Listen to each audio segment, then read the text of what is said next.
The temple was silent, not the silence of reverence, but the silence of a god who had heard the prayers and chosen not to answer. The Vikings knew this feeling better than any culture that came after them.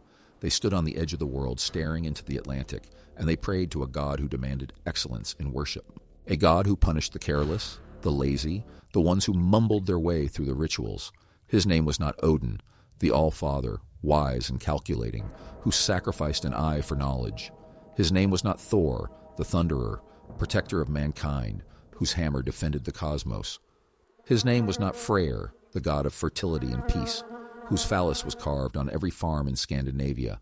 No, the god who punished his own believers for the crime of praying wrong was a god you might not have heard of.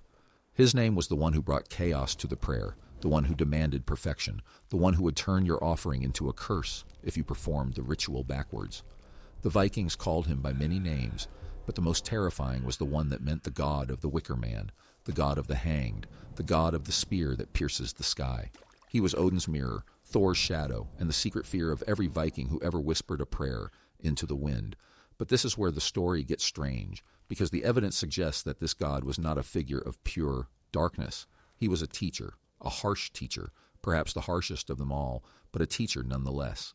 And the lesson he taught was so brutal that it may have changed the course of Viking civilization itself. Have you ever felt that you prayed the wrong way? That the universe, whatever you call it, was waiting for you to say the right words, in the right order, with the right feeling? If that thought has ever crossed your mind, then you already understand the terror of this god. You already know what it means to face the deity who punishes believers for praying wrong. Now consider what the Icelandic sagas tell us. They speak of a god whose name is almost untranslatable, a name that means fury, that means madness, that means the howling of wolves and the shaking of the earth. He was the god who walked through the long winter nights, the god of the berserkers, the god of the warriors who fought without armor. And he was also the god of the sacrificial rituals, the one who taught the first humans how to pray. But his teaching came with a warning. If you performed the ritual incorrectly, if you used the wrong words, if you faced the wrong direction, if you forgot to raise your eyes to the sky at the exact moment of the invocation, the god would not be angry. He would not be disappointed. He would be indifferent. And indifference from a god is the same as a curse. Your prayer would fall into the void, unheard and unanswered. The God who punished believers for praying wrong was, in fact, the God who made prayer possible at all. Think about what this means. The Viking world was a world of constant danger, where a single bad winter could kill your entire family, where a single bad sea crossing could drown every man in your village, where a single bad harvest could turn your children into beggars. In that world, prayer was not a luxury. It was a survival tool. And if you were told that your survival depended on performing a ritual perfectly, without a single mistake, you would feel a fear that modern people can barely imagine. The Vikings believed that the gods were not benevolent in the Christian sense. The gods were not your friends. They were powerful beings with their own agendas, their own hungers, their own desires. And if you wanted them to listen to you, you had to prove that you were worth listening to. You had to prove your skill, your discipline, your knowledge of the ancient formulas. The God who punished believers for praying wrong was the gatekeeper of divine attention. But here's the part that changes everything. Recent archaeological discoveries in Scandinavia and the Baltics suggest that this god was not an original figure of Norse mythology. He may have been an adaptation, a synthesis of earlier shamanic traditions from the Siberian steppes and the Celtic fringe of Europe. The evidence comes from the ritual objects themselves. In the bogs of Denmark and Sweden, archaeologists have unearthed thousands of votive offerings, weapons, tools, food, human sacrifices, and the pattern of these offerings reveals something remarkable. The most meticulously arranged offerings, the ones that show the greatest care in placement and orientation, are the ones that correspond to the God who punished believers for praying wrong. The sloppy offerings, the ones thrown into the bog with apparent haste, are associated with other gods, gods who would accept any prayer offered in good faith. And that pattern, thousands of offerings, aligned with winter solstice, facing northeast, always 9 objects, always a horse, tells a story older than any written saga. If you want to keep following this thread of evidence into the dark corners of ancestral belief, subscribe so you don't miss the next piece of the puzzle. I want to know, when you first heard that this god might be a shamanic adaptation from the Siberian steppes, did it feel like a revelation or a contradiction? Drop the word synthesis in the comments if it changed how you see the Vikings. But the God who demanded perfection left his mark in the soil. His offerings are always aligned with the winter solstice sunrise. They always face the northeast. They always contain a specific number of objects, usually 9, the number of worlds in the Norse cosmos. And they always include the same type of animal, the horse, the creature that carried the dead to the underworld in Viking mythology. This is not a coincidence. This is a ritual tradition that persisted for more than 500 years. The same skeleton of practice, the same precise requirements, the same God who demanded that you get it right or suffer the consequences. And the terrifying truth is that the Vikings themselves probably did not understand why this God was so demanding. They simply knew that they had to obey or risk losing the favor of the gods forever. Now consider the psychological landscape this created. A Viking who believed in the God who punished believers for praying wrong would never pray carelessly. He would never pray selfishly. He would never pray for trivial things because he knew that every prayer was a risk. Every word spoken to the divine was a bet on your own knowledge and worthiness. And if you got it wrong, the silence that followed would be absolute. Some scholars have argued that this belief system actually produced better warriors. A Viking who had to prove himself worthy of divine attention was a Viking who would never take his training, his weapons, or his honor for granted. He knew that even the gods required effort. The God who punished believers for praying wrong was, in effect, the God of personal responsibility. He was the deity who said, "You must earn every prayer you speak." But there is a darker side to this teaching. The archaeological record also contains evidence of rituals that were designed to test the limits of this God's patience, offerings that were deliberately flawed, inverted, or incomplete. These are not the offerings of believers who made mistakes. They are the offerings of heresy, of rebellion, of people who looked at the God who punished believers for praying wrong and said, "I will not bow to your demands." And these heretical offerings are always found in the same location: the boundaries between settlements, the edges of the farmlands, the shores where the land meets the sea. The heretics of Viking religion pushed their flawed offerings to the margins, as if they were afraid of what the god might do if he found them in the center of the village. They knew that they were playing with fire.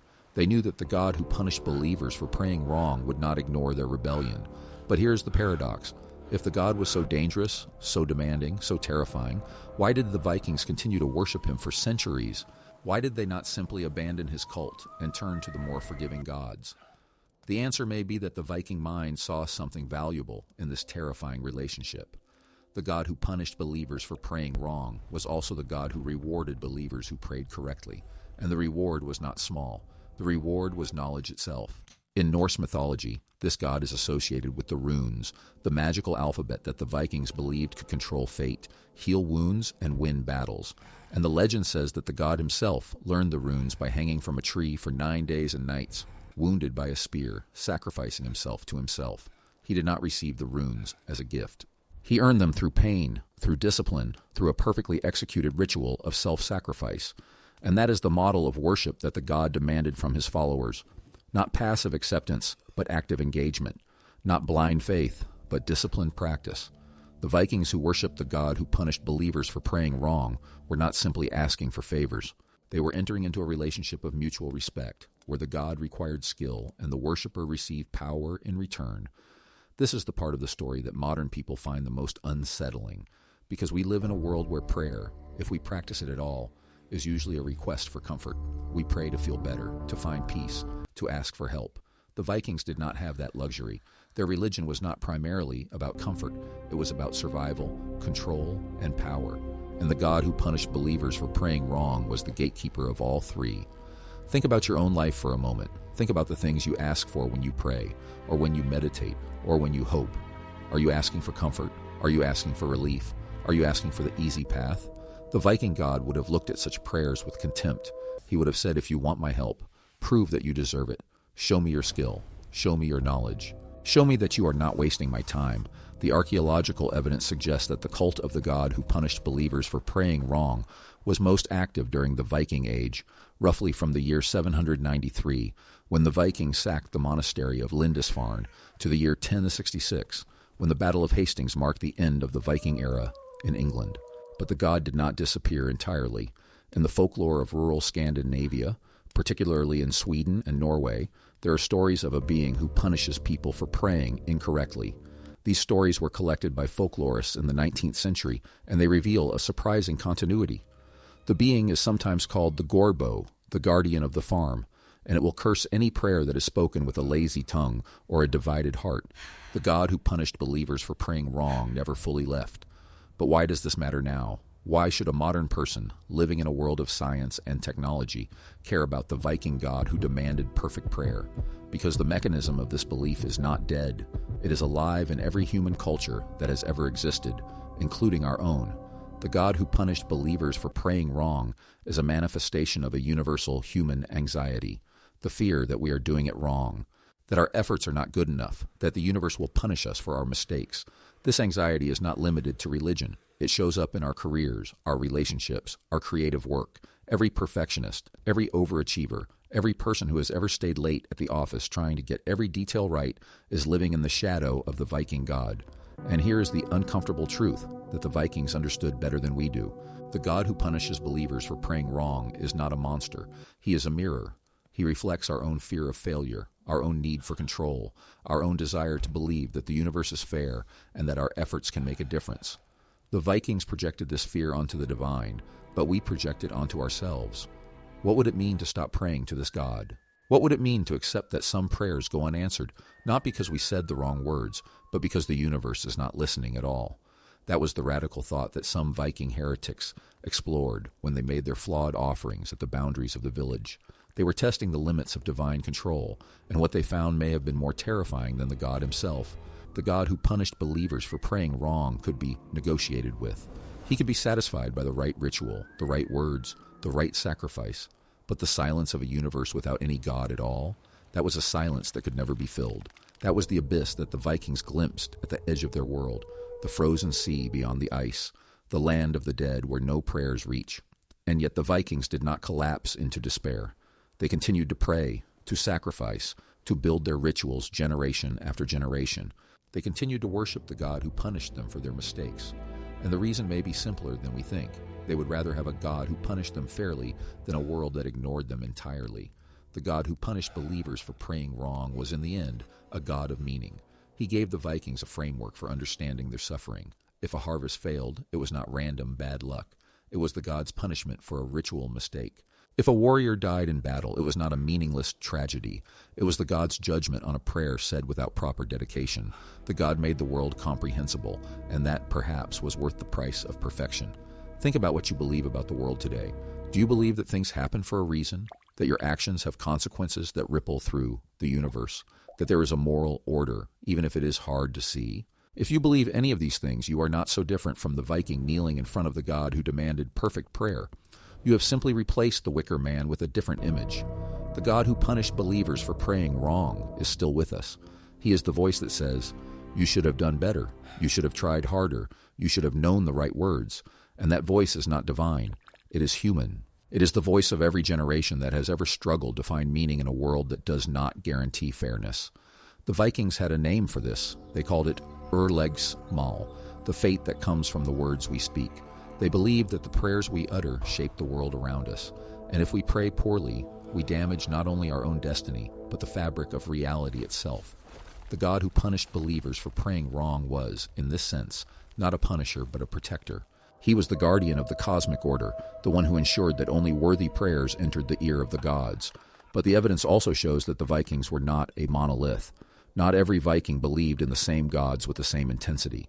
The sagas are filled with examples of Vikings who mocked the gods, tested the gods, and even fought against the gods. And the God who punished believers for praying wrong was one of the most frequently challenged deities. Because a God who demands perfection invites rebellion. In the Epic of Hrafnkel, a saga from the 10th century, the title character is a man who dedicates his entire life to the worship of the god Frey, the god of fertility. Hrafnkel builds a temple, makes regular sacrifices, and swears a sacred oath never to harm the horse that he dedicates to Frey. But when a man breaks this oath and rides the horse without permission, Hrafnkel kills the horse and abandons his faith. He burns the temple and never worships again. The saga does not say that Frey punished Hrafnkel. It says that Hrafnkel prospered even without the gods. He became chieftain of a vast territory, rich and powerful, and died in bed at an old age. The message is clear. The God who punishes believers for praying wrong has no power over those who stop praying. The rebellion is possible. The God can be defeated by indifference. But the saga also implies something darker. Hrafnkel's prosperity after abandoning the gods is empty. He becomes rich, but he becomes cold. He becomes powerful, but he becomes lonely. The sagas do not judge him, but the reader feels the loss. When Hrafnkel burns the temple, he burns his connection to something larger than himself, and he never gets it back. This is the Viking answer to the modern dilemma of meaning. You can reject the God who demands perfect prayer. You can walk away from the anxiety of ritual failure. But in leaving behind the fear, you also leave behind the hope. The God who punished believers for praying wrong was also the God who made the universe feel alive, responsive, and personal. Without him, the world became cold and mechanical. Without him, the cosmos became a machine, and the Vikings, for all their toughness, did not want to live in a machine. They wanted to live in a world where every action had meaning, every word had weight, every prayer could change the course of fate. The God who punished believers for praying wrong was the price they paid for a world where prayer mattered, and they paid it willingly, generation after generation, even as the church bells of Europe began to ring across the fjords. The Christian missionaries who came to Scandinavia in the 10th and 11th centuries faced a peculiar problem. They could not simply argue that the Norse gods were false. The Vikings already knew that the gods could be punished, even killed. What the missionaries offered was something radically different, a God who did not demand perfect prayer, a God who accepted anyone regardless of their skill, their knowledge, or their worthiness. To a Viking who had spent his entire life worrying about ritual purity, this was almost incomprehensible. A God who forgave mistakes, a God who listened to the prayers of the unworthy. It sounded like weakness. It sounded like a God who did not care about the cosmic order. And for the first generation of Christian Vikings, it may have felt like the end of meaning itself. And yet the Christian message spread. The temples were abandoned. The sacrifices stopped. The God who demanded perfect prayer faded into myth, but he did not disappear. He retreated into the folk traditions, into the stories told around the fire on winter nights, into the warnings that mothers gave to their children. Be careful what you ask for and how you ask for it. The God is still listening, and he remembers. That warning, the God who remembers, who still listens, who waits for the wrong word, is not a relic of the pagan past. It is the shape of every inner voice that tells you you are not good enough, not pure enough, not worthy. If you want to keep pulling these threads to see how the architecture of your own mind was built by the fears of your ancestors, then subscribe. The next video is already waiting, and it goes deeper into the cost of meaning. And before you go, leave a comment. Tell me what warning you were given as a child that you still feel today. In the modern world, we have mostly forgotten the God who punishes believers for praying wrong, but we have not forgotten the feeling. It is the feeling of staring at a blank page, knowing that every word must be perfect. It is the feeling of standing at an altar, wondering if your vows will be heard. It is the feeling of whispering into the darkness, hoping that something answers. The Vikings would have recognized this feeling. They would have told you that the God is not in the temple or in the sacred grove. The God is in the act of prayer itself. The God is the demand for perfection that you place on yourself, and the only way to escape the God is to stop praying. But stopping means accepting a world where no one is listening, where nothing you do matters, and where the silence goes on forever. The God who punished believers for praying wrong is still with us. He is the voice that says, "You could have done better." He is the feeling that you are being tested. He is the anxiety that whispers, "Are you sure you said it right?" And he will never leave, because he is not a God at all. He is the question that every person who has ever prayed has asked themselves. Am I worthy of being heard? What if the answer is not about worthiness? What if the God who demands perfection is actually testing something else? What if the real ritual is not the words, but the intention behind them? The Vikings believed that the runes had power only when carved with the right intent. A rune carved by a lazy hand was just a scratch on a stone. A rune carved with fury, with love, with desperation, that was a key to the world behind the world. The God who punished believers for praying wrong was perhaps the God who understood that the universe does not respond to laziness. It responds to intensity. It responds to sincerity. It responds to the full weight of a human soul, pressed into a single moment of complete attention. And if you prayed that way, truly, absolutely, without reservation, then the God would hear you, and he would answer. But if you prayed while thinking about your dinner, if you prayed while planning tomorrow, if you prayed while half asleep, the God would feel the insult. He would taste the half-heartedness in the air, and he would turn his face away, not because he was cruel, but because he was honest. A half-hearted prayer is not a prayer. It is a wish, spoken into a locked room. This is the lesson the Vikings learned, and it is a lesson that has survived into every religion that came after them. The God who demands perfection is not a monster. He is a teacher. He is the one who forces you to pay attention, to be present, to bring the whole of yourself to the moment of prayer. He is the one who turns every prayer into a test of character, and the test once passed becomes a source of strength that no failure can touch. The God who punished believers for praying wrong had another name in the old poems. He was called the Lord of the Gallows, the Father of the Slain, the One who Hangs, and in his most famous story he hangs from a tree for 9 days, wounded by his own spear, sacrificing himself to himself, and in that agony he learns the runes. He learns the language of the universe. He learns how to speak in a way that the cosmos must answer, and that is the secret that the God gave to his followers. When you pray, you are not begging. You are learning the language. Every prayer is a lesson in how to speak to the divine, and every mistake is an opportunity to learn the right word for the next time. The God who punished believers for praying wrong was not punishing them for being wrong. He was teaching them to be right. Now imagine a Viking warrior standing on the prow of his ship, the waves crashing below, the wind howling through the sails. He knows that if he prays the wrong words, the sea will swallow him. He knows that if he forgets the ritual, the storm will break the ship in half. He knows that his life depends on getting it right, and in that moment of absolute focus, he prays with a clarity that few modern people will ever know. The prayer is not a request. It is an act of will. It is a declaration of worthiness. And when the God hears it, the God is satisfied.